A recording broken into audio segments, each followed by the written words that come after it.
Draupadi's Swayamvar. Draupadi was the daughter of Drupad, the king of Panchal. The king arranged a Swayamvar for Draupadi in the court of Panchal. A pole was erected in the court over which a wooden fish was fixed on a revolving wheel. A pan of water was kept at the bottom of the pole.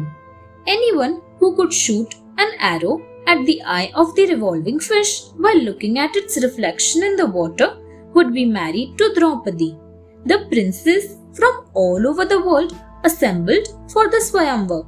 The Pandavas, Duryodhana, Karna and Krishna were also present.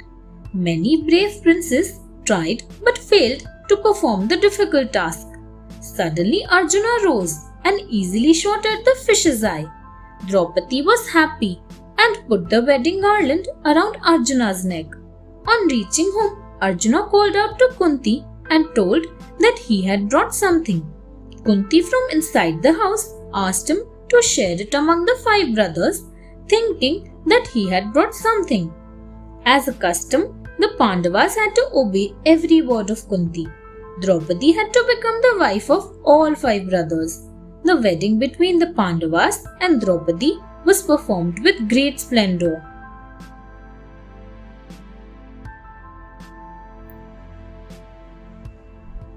Krishna and the Pandavas. Krishna met the Pandavas for the first time during Draupadi's Swayamvar. Krishna was an uninvited guest at the Swayamvar. He silently witnessed the whole Swayamvar ceremony. When the Pandavas returned home with Draupadi after Arjuna had won the challenge of the Swayamvar, Krishna followed them with all his retinue. He also took lots of presents for the Pandavas like elephants, gold, silver and precious gems. He told them that he had recognized at the Swayamvar that the brothers were not the Brahmins but the Pandavas. He even sorted out the tension of Draupadi being married to each of the Pandavas by revealing the reason for this. He offered the gifts to Yudhishthira and returned to Dwarka. The next important association of Krishna with the Pandavas was when Dhritarashtra grudgingly granted a piece of land to the Pandavas for their residence, a rocky stony land called Kandhavaprastha, which was later called Indraprastha. Again Krishna came and assisted the Pandavas in making the land fertile and beautiful with the help of angelic associates such as Maya Danava, who built a great, unsurpassed, glittering palace for the Pandavas. Krishna and Arjuna became close friends. Krishna then went back to Dwarka once again.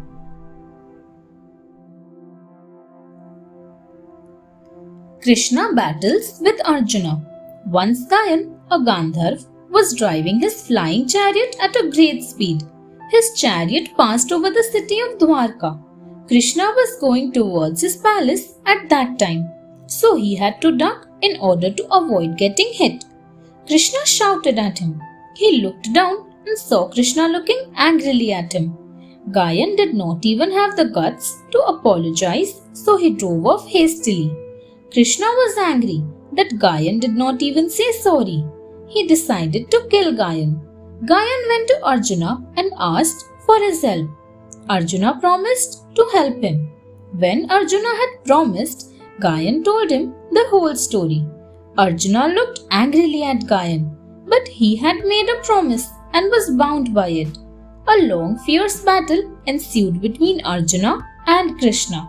Suddenly Lord Brahma appeared and asked them to stop the battle. He ordered Arjuna to hand over Gayan to Lord Krishna. He followed the order and Krishna killed Gayan. Brahma brought out the water from his kamandalu and sprinkled it on Gayan. Gayan was alive.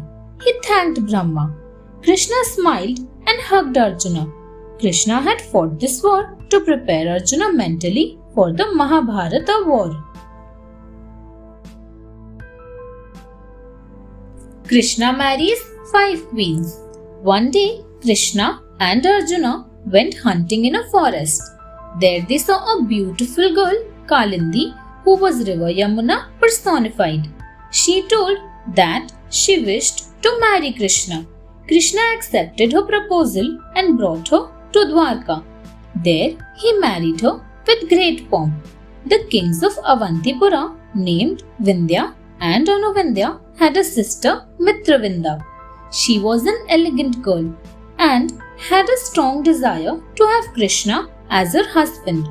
Knowing this, Krishna carried away Mitravinda from her Swayamvar ceremony and married her. After this, Krishna married Satya, the daughter of King Nagnajit of Kosala, by overcoming the challenge of defeating the 7 very strong bulls maintained by King Nagnajit.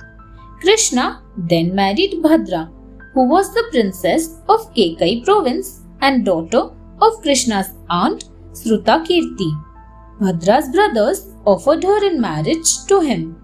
After this, Krishna married Laxmana, the daughter of King of Madras province, by kidnapping her. He had many other thousands of wives. The other thousands of wives were accepted by Krishna after killing one demon named Bhauma. These thousands of girls were held captive in the palace of Bhaumasur. Krishna released them and married them.